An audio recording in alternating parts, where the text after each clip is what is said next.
All right, welcome to Unit 1 for the We the People National Invitational. We are here with Evergreen Middle School from Washington.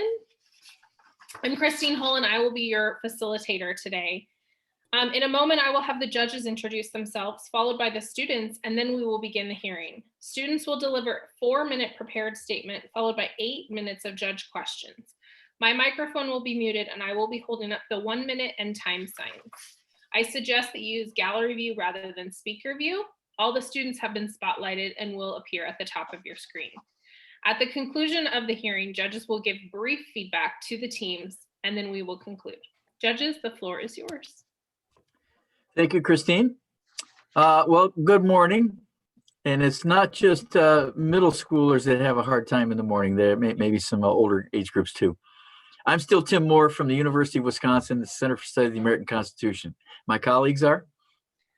Hi, good morning. I'm Alan Brodman. I'm still the retired teacher from East Brunswick, New Jersey, and I kind of like my mornings early. So, yeah.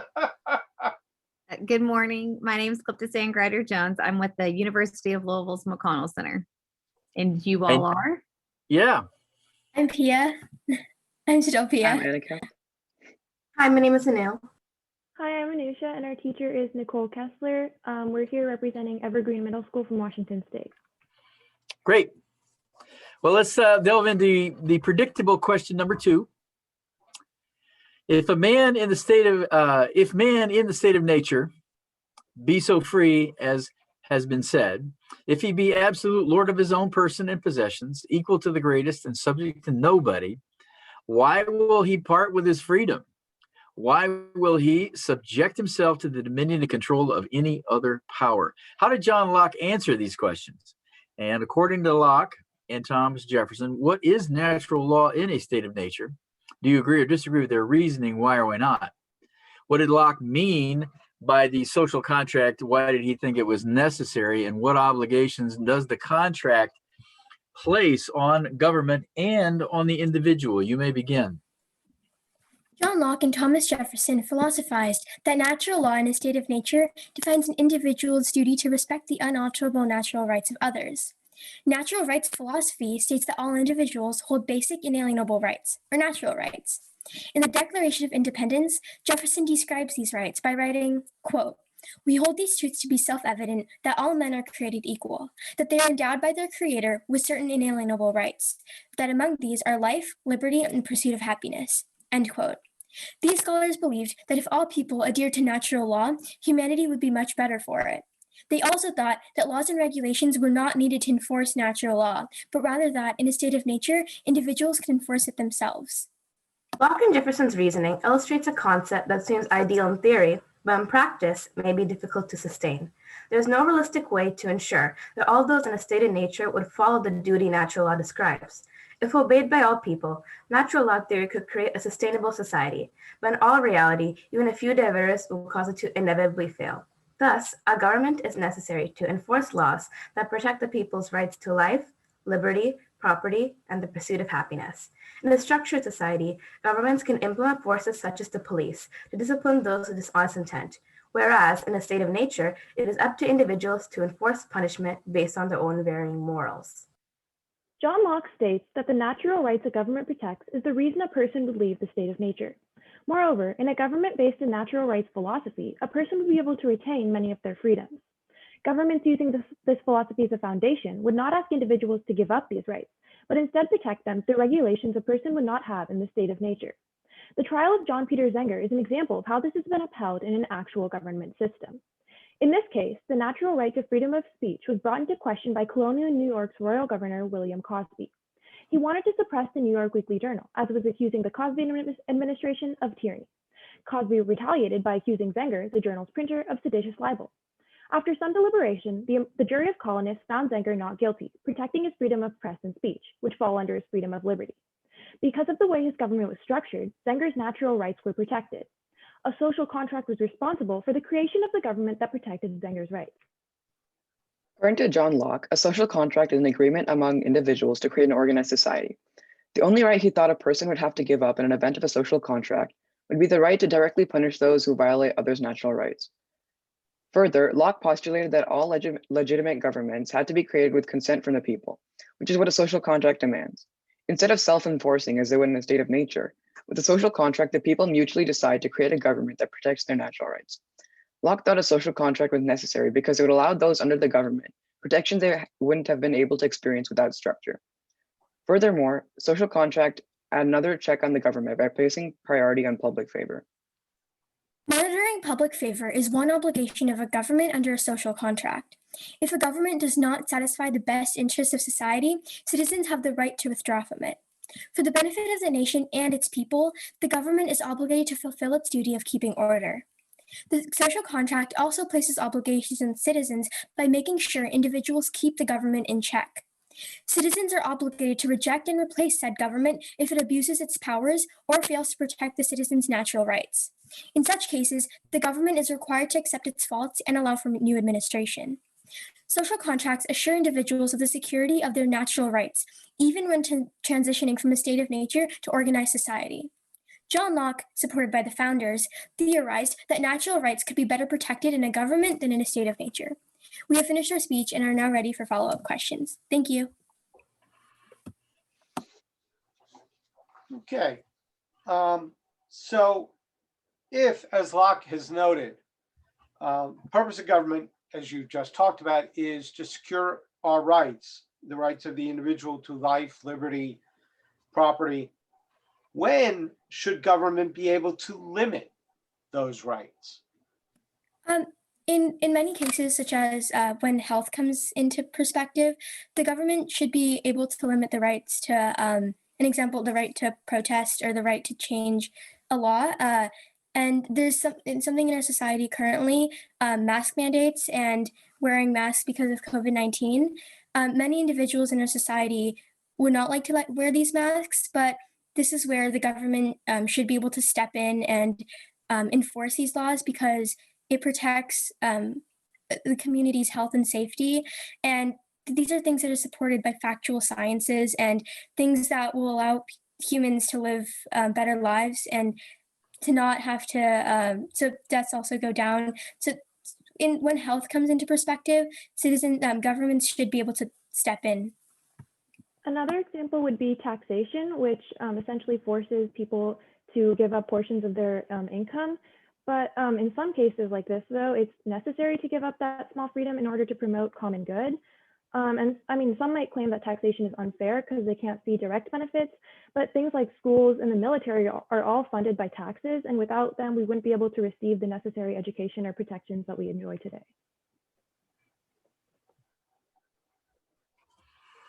Are there any states of nature today? And if there are, how do you recognize them?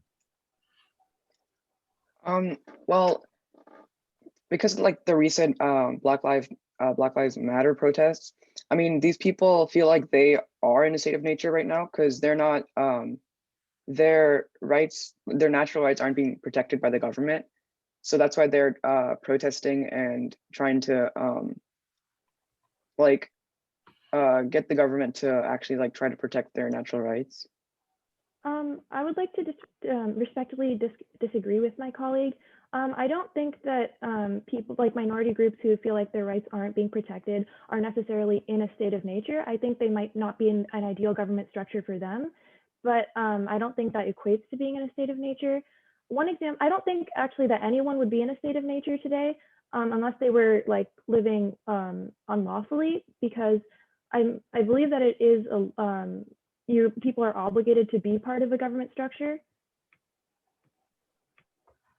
Yeah, I'd also like to agree with my peer that I do not believe that anyone would be living in a state of nature now, as the government has been established and everyone is living under the government. So I highly doubt that a state of nature would be now possible in this current situation. Well, what if I move to the middle of nowhere, Idaho, and I live in a cabin up on a mountain? Have I retreated from the social contract? Do I live in a state of nature? Well, No. Living places don't, even if you live in a deserted area, that doesn't exclude you from the social contract. You're still part of the government, and living in the United States, as my colleague said, if you are living here legally, you are obligated, you're still part of a social contract. One example An would be you would example still of have when to pay your taxes, even though you are, living in a deserted area, because you're still living in the United States. And if you are a citizen of the United States, you have to pay your taxes. an example of when there might have been a state of nature is like Nazi Germany during the wars. Like there, the government wasn't really like, I guess, protecting the people and wasn't really enforcing anything. So the people were just on their own, basically. Thank you. So what right do people have? So what right do people have, or should people have, if they don't agree that government is serving the purposes for which it was created? So if people don't think government's doing what it was designed to do, what right do people have? What should they be able to do? Well, I believe that people should have the right to revolution. And in the US government, I believe they do have the right to revolution. And this, like, the one example, this can be seen in the recent Black Lives Matter protests, where people felt like they weren't in the ideal government structure for them, and that the systemic racism was prevalent, but they used their right of revolution to try and make a change. And I believe that that's the right way to do that. I agree with my colleague, but also if these protests are violent, like the riots, it's not their right to like harm others. So for the common good, it wouldn't be ideal for like riots and harming property and others. So the recent peaceful protests are, yeah. Are there any other examples? Seems like we have on the one hand that extreme right to revolution, but is there something else? Are there any other ideas? If government isn't doing what it was designed to do, if people think that, what other options do people have? Well, we can impeach governments. Like, for one example, Richard Nixon, when people felt like he was abusing his power by trying to cover up the Watergate scandal, they tried to impeach him. And of course, he wasn't actually convicted because he resigned, but they started the process. Thank you. So, I'm sorry, go ahead. Another example would be voting. So every 4 years when new presidential elections come around, if you feel that your president hasn't been doing a good job of, respecting your natural rights or just upholding the common good, you can vote for a new president to try and take the old president's place.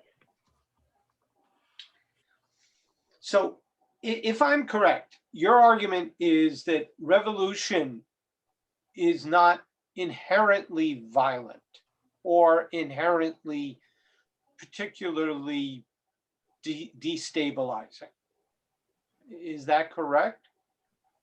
I don't know. I would argue that there's two types of revolution, that there is peaceful revolution and violent revolution.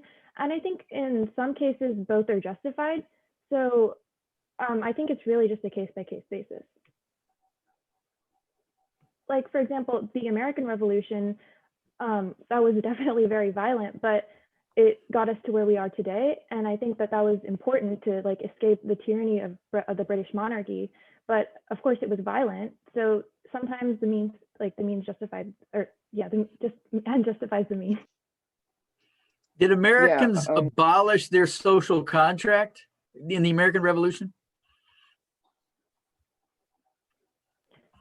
I don't think they did, because the social contract places the obligation on the citizens to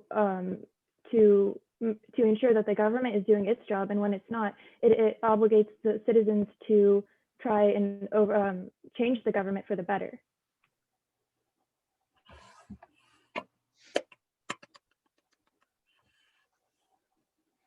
Congratulations, guys. You made it through two of these. Fantastic. And we'll offer a little feedback at this point. Alan Gliptasan, you want to start or not? Sure. Guys, this is a really interesting / difficult question. Okay, which its difficulty makes it very interesting. I think for us judges, it makes it just difficult for you. And I think you handled that aspect of this, the daunting aspect of this, well. I think that the opening gave us a good sense of where you were going. We tangled with some really interesting concepts, particularly this idea of revolution, okay, and what revolution is and how it means. And you guys had some very varied opinions, which I always think is wonderful. You know, I'm not anticipating a group is going to come at me with the same viewpoint. And I always think disagreeing is a wonderful thing, and you handle that disagreement well. So I think that's also really very good. I'm not sure I agree with all of your examples, and that's fine. But I think this debate we had about revolution was particularly interesting to me, and I greatly enjoyed it. So thank you very much, guys. I also enjoyed the response period here, particularly the nuance of recognizing peaceful and violent revolutions. I think that's a good distinction that you all made and recognized, and using really, very current examples. And I think that's something, as Alan mentioned, this is very, very philosophical. It's hard to wrestle with, and really thinking about how it applies. Why is this relevant today? I think you all really did a great job pulling those current examples.